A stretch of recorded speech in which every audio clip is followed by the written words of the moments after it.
Welcome to Houston Real Estate Radio. I'm your host, Shannon Register, and every week we bring you news and information you can use on your next real estate transaction. We've had a busy few weeks here at the studio. We had our Thanksgiving, where we usually do a rerun because everybody's kind of out of town the week of Thanksgiving.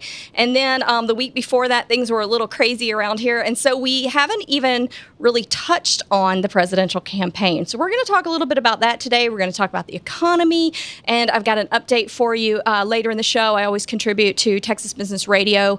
Once a quarter, I give the update on real estate over there at Texas Business Radio. So we're going to actually play that for you later in the show, and that talks a little bit about the presidential election results and where we think real estate's going from there as well. So all that's to come. We got a lot of exciting things today, and I'm happy to finally have that election behind me. Thank goodness that is done. So this segment, I'm talking with Dr. Jim Gaines. He's a regular contributor here on Houston Real Estate Radio. He's Texas A&M University's chief real estate economist over at the Real Estate Research Center. So he's over all the economic reports that we see in the real estate industry for the state of Texas. And so he's going to take us around the state and also give us kind of that national perspective on what's going on. We've got a lot to hear about. We've had a lot going on this year. So it's been an interesting year for real estate. So I want to get his input on that as well. And if you've got a real estate question, you can always give us a call. A couple weeks ago, we played a lot of our call-in questions and got some answers for you on some things.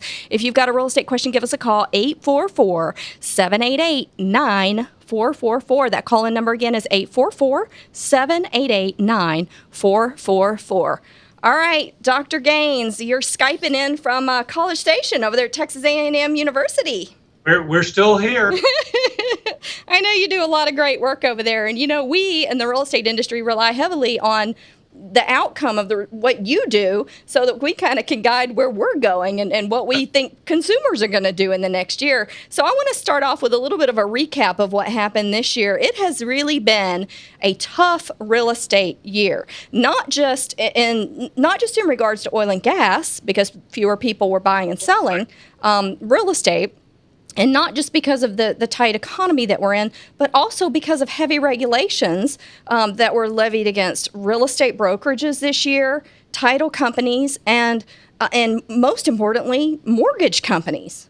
Right. So we started the year, remember, back in January and February with the slowdown in closings. Yeah.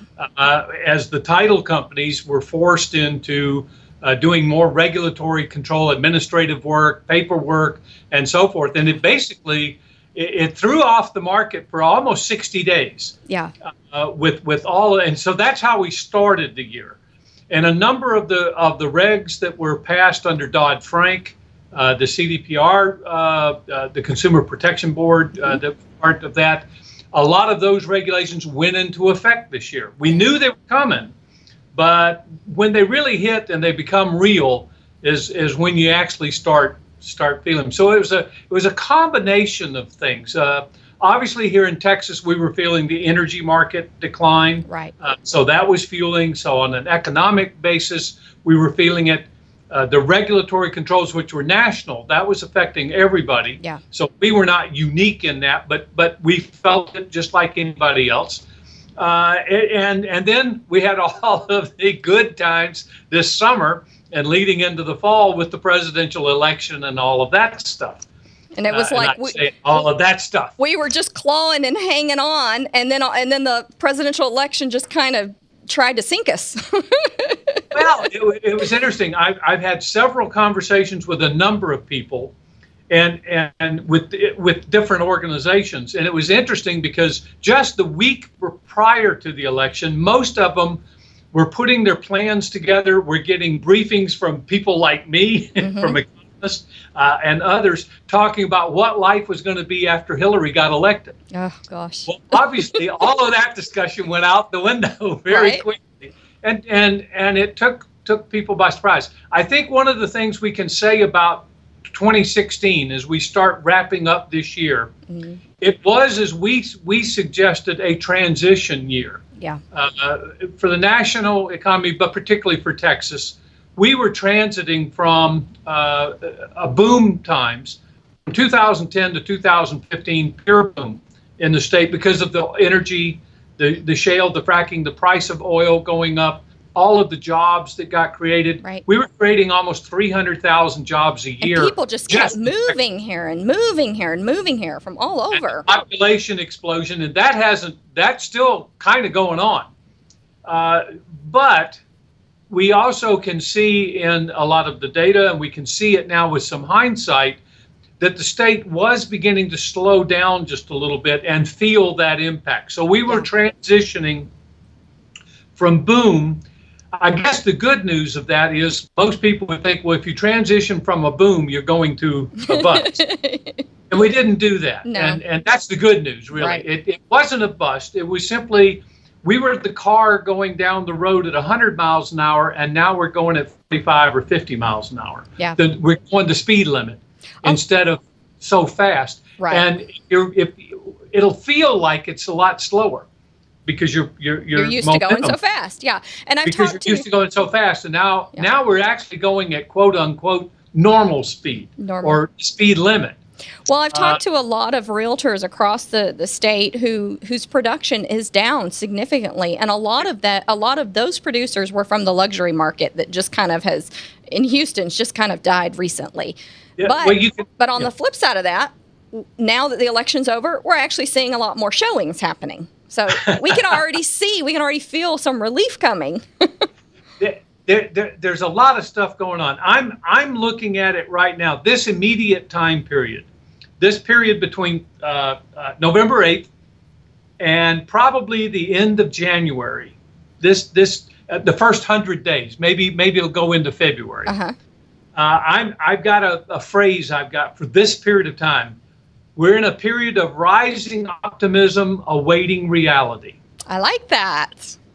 Because what has happened, at least from the economy, from the business side of the world. Now, you'll get different perceptions if you were talking about social issues or environmental issues, but from purely business economic issues, the election turned out, and with Trump being elected, gives the feeling of a more pro-business, anti-regulation that we were talking about, kind of an anticipation. Yeah. So that's the optimism that's going now. You look at the stock market. It was interesting because the night of the election, right immediately, the stock market fell like 600 points, the futures market, I should say. But within 48 hours, it started a bull run that hasn't stopped yet. Yeah. Now, we'll also find, and back to the real estate side, mortgage interest rates are going to go up, as they already have, by about 50 basis points already.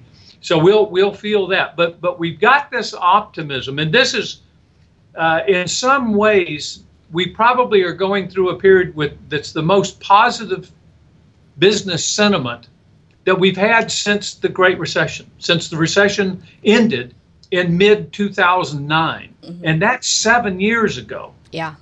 And that's a long time. Yeah. And what I mean by the optimism or positive sentiment, one of the things that's been holding back the country is the fact that corporate America has not been reinvesting into the economy.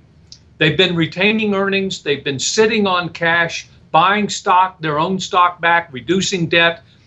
We've got a whole pot full of money sitting offshore that because of tax laws, the company, corporate America, has not been bringing that money, those profits back in onshore. There are a number of things like that have been going on. And at least right now, the optimism is, or the anticipation is, those things might reverse. Now, we're awaiting reality. We don't know that that's going to happen. Well, we hope don't so. Really know. But exactly, you just said it. We hope so. We're optimistic. We are anticipating things happening more along the line. Whatever happens, it'll probably be less than the anticipation. It just always is. Because excitement and anticipation generally outpaces what reality will really produce. First of all, just the pace of how fast you can change things. Yeah. The regulatory issues you were talking about. We got to do something about those for sure. Some of these things are set in rules or laws or regulations from EPA. Right. Department of Labor has come out with stuff that's going on that's affecting people.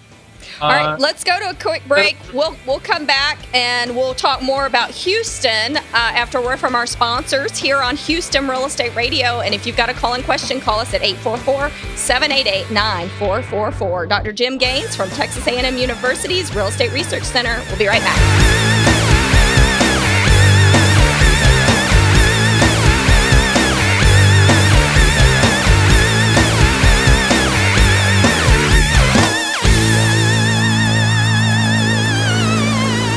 People often find themselves in need of storage and moving, but don't want the hassle and stress. Sound familiar? Well, at Zippy Shell, we make storage and moving easy. Zippy Shell will deliver a storage container to your home or business. You load it at your leisure, and we'll take it to one of our safe, convenient storage facilities. Or ship it to your final destination. We treat your stuff like it's our stuff, because we understand you're not just giving us your belongings, you're giving us your trust. Zippy Shell. Storage and moving that makes life simple.